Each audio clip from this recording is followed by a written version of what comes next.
মুনিবর এই স্বামীহারা সীতাদেবীকে গ্রহণ করে নিয়ে গেছেন তার সঙ্গে পঞ্চমাসের গর্ভবতী সীতাদেবী আশ্রমে দিনের পর দিন মাসের পর মাস এইভাবে যখন 10 মাস 10 দিন তার পূর্ণ হয়েছে আশ্রমের কুটিরে সীতাদেবীর গর্ভে সন্তান তার জন্মগ্রহণ করেছে। আর মুনিবর বাল্মীকি মুনি সেই সন্তানের নাম রেখেছেন লব। লব যখন আশ্রমে ধীরে ধীরে বড় হচ্ছে গুটি গুটি পায়ে যখন লব হাঁটতে পারে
লোক যখন ধীরে ধীরে বড় হয়েছেন, সীতাদেবী একটি মুনিবরকে বলছেন, মুনিবর, আমি আমার লোককে তোমার কাছে রেখে গেলাম, তাকে তুমি দেখে রেখো, আমি সরোবর থেকে গিয়ে একটু জল নিয়ে আসি। নিজের লোককে মুনিবরের কাছে রেখে সীতাদেবী তার কলসিখানি নিয়ে সরোবরে চলছেন জল আনতে।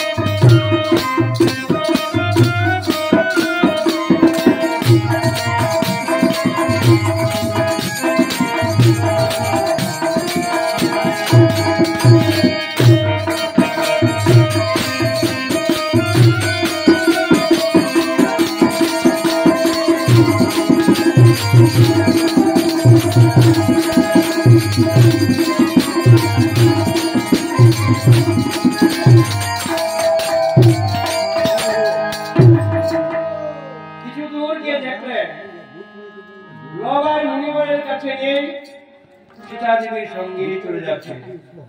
মনে মনে ভাবছে, মুনিবরকে বলো আমার লোককে দেখে রাখার জন্য, কিন্তু মুনিবর তো তার দায়িত্ব পালন করেনি। সরোবর থেকে জল নিয়ে এসে আজকে আমি আমার মুনিকে পরীক্ষা করব কেমন আছে তার ব্রহ্মত্ব জ্ঞান। এই কথা বলে লোককে সাথে করে নিয়ে চলে যাচ্ছে। কিন্তু মুনিবর যে ধ্যানমগ্ন অবস্থায় বসেছিলেন আশ্রমের ফিরে পাশে ছিল লোক, লোককে তিনি আর ফিরে পাচ্ছেন না। লোককে খুঁজে না পেয়ে চারিদিকে খুঁজছেন, খুঁজে খুঁজে না পেয়ে মুনিবর পড়েছেন মহা বিপদে। বিপদে পড়ে গিয়ে মুনিবর করজোড়ে রঘুনাথকে ডাকছে, আসতে, হে রঘুনাথ, সীতাদেবী কত বড় দুঃখী, তার লোককে আমি দেখে রাখতে পারলাম না। এখন যদি এসে আমাকে বলেন মুনিবর আমার লোককে দাও, আমি কোথা থেকে দেব? এই ভাবনা যখন ভাবছে, তার বিপদ কোথায় গিয়ে পড়েছে? মুনিবর পড়েছেন বিপদে লোকের জন্য। রঘুনাথকে কাতর চিত্তে রাখছে মুনিবর। যে কথাটা কইতেছে ঠিক না, কিন্তু এখানে ভুল কথাটা। মুনিবর যখন কাতর যেতে রঘুনাথকে ডাকছে, সীতার যমজ সন্তান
জল দিছে, এর নাম হচ্ছে আর একজনের নাম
তোমার পাশে রয়েছে কুশ, কুশ দিয়ে তুমি করো নবপুত্র নির্মাণ, আর কমণ্ডল থেকে জল দিয়ে করো তার প্রাণদান।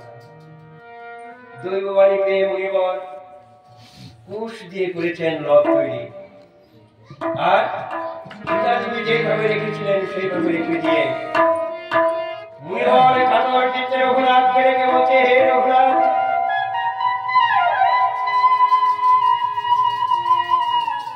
তোমার বাড়ি যদি সত্যি হয়ে থাকে, আস্তে,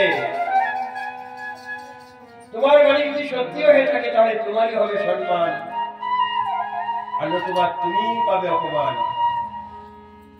এই কথা বলে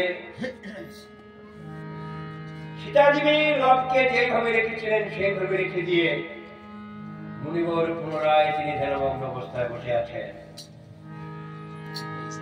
সীতাদেবী সরোবর থেকে জল নিয়ে এসে নিজের লোককে লুকিয়ে রেখে ধ্যানে জানতে পারে না আমার লোক কই গেল। মুনিবরের সম্মুখে দাঁড়িয়ে বলছেন, আমার লোক কোথায়, আমাকে দাও।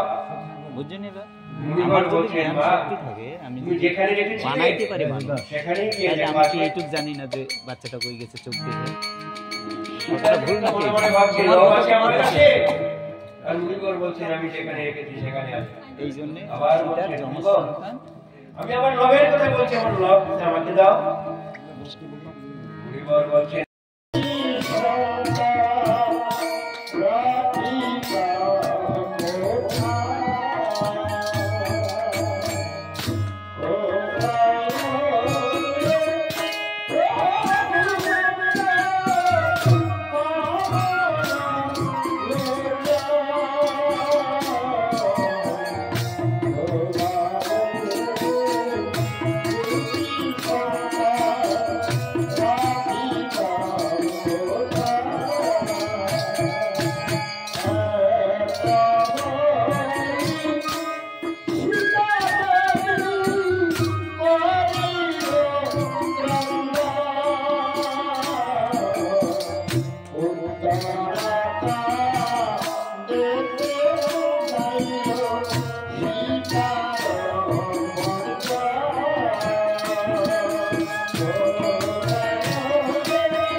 দুই ভাইকে তিনি সর্ববিদ্যা শিখাতে শুরু করলেন।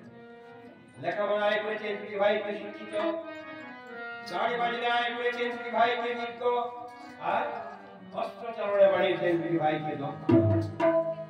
সর্ববিদ্যায় পারদর্শী করে মুনিবর লব আর কুশকে বলছে, ওরে ভাই, আমি আমার শিষ্যদেরকে নিয়ে চলে যাবো গোদাবরীর তীরে তপস্যার কারণে। এখন থেকে তোমরা দুজনেই কিন্তু রক্ষা করবে আমার এই আশ্রমকে, কিন্তু কেউ যেন কোনোদিন আশ্রমের অনিষ্ট করিতে না পারে। এই কথা বলে লব আর কুশকে রেখে মুনিবর তার শিষ্যদেরকে নিয়ে চলছেন তপস্যার কারণে। অযোধ্যা ভাবে রাম সীতাদেবীকে নির্বাসনে দিয়ে লক্ষ্মণ ভরত শত্রুঘ্ন আর স্বর্ণ দিয়ে তৈরি করেছেন সীতাকে নিয়ে রাজ্য পরিচালনা করতে। এমনই সময় মুনি এসে অযোধ্যায় হাজির হয়েছে। রামচন্দ্র মুনিদেরকে দেখে তিনি তার পাদর ভরিয়ে বসার আসন দিয়েছেন। মুনিবর রামচন্দ্রকে বলছে, ভেরা, এই আসনে কিন্তু আমরা বসবো না, তোমাদের দেহে পাপ আছে। রামচন্দ্র মুনির মুখে শুনে বড় জোরে বলছেন, মুনিবর, আমাদের দেহে পাপ আছে? কই, কথা তো কোনোদিন শুনিনি। আমাদের দেহে কি পাপ আছে মুনিবর? মুনিবর রামচন্দ্রকে বলছে, তোমাদের দেহে ব্রহ্মবুদ্ধি পাপ আছে। এই পাপাচ্ছন্ন ব্যক্তির আসনে আমরা গৃহস্থী সন্ন্যাসী বসতে পারি। রামচন্দ্র বাদ হয়ে গিয়ে বলছেন, মুনিবর, কোনোদিন শুনিনি আমাদের দেহে পাপ আছে, এই পাপকে আমরা কি উপায়ে দূর করতে পারবো? মুনিবর তখন রামকে বলছে, পাপ যদি দূর করতে চাও তাহলে একটা বিধান আমি আজ তোমাদেরকে দিয়ে দিতে পারি। ঠিক আছে বলুন মুনিবর, কি বিধান আছে? মুনিবর তখন রামচন্দ্রকে পাপ দূর করার জন্য বিধান দিচ্ছেন। শোন রামচন্দ্র,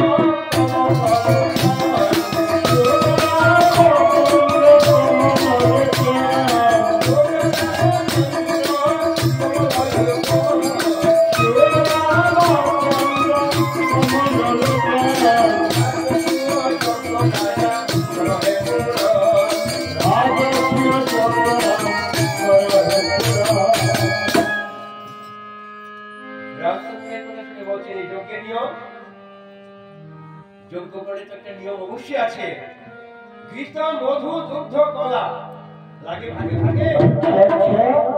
যজ্ঞের মধ্যে একটা উত্তম রাজা ধরে এনে যজ্ঞস্থলে তাকে বলি দিতে হবে। রামচন্দ্র এই কথা শুনে লক্ষ্মণকে বলছে, লক্ষ্মণ, মুনিবর বিধান দিয়েছেন উত্তম রাজা ধরে এনে বলি দিতে হবে। এই রাজা নাম তো আমি করতে শুনিনি, আর কোথায় আছে তাও তো আমি জানি না। লক্ষ্মণ ছোট ভাই রামচন্দ্রকে বলছে, দাদা, আমি জানি উত্তম রাজা কোথায় আছে।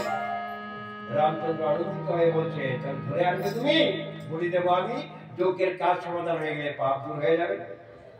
ছোট ভাই লক্ষ্মণ বলছে, দাদা, আমি কিন্তু জানি তুমি বলে দিতে পারবে, দেহের পাপকে দূর করার জন্য সব কাজ করতে পারবে। লক্ষ্মণ ছোট রামচন্দ্রকে বলছে, দাদা, তাহলে ঠিক তুমি উত্তম রাজা চিনো না? আমি তো নামই কোনোদিন শুনিনি, আর কিভাবে চিনবো? লক্ষ্মণ ছোট ভাই বলছে, দাদা, ত্রেতা যুগ অবতার রামচন্দ্র বলে তোমাকে সবাই চিনে, সবাই জানে, আর উত্তম রাজা কোথায় আছে তা তুমি জানো না। তাহলে শোনো, লক্ষ্মণ রামকে বলছে, তোমার হলো উত্তম রাজা,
মুখে রামচন্দ্র শুনেছেন রামায়ণ উত্তম জাতি ভুবনে নাই, ভয় পেয়ে গেছে।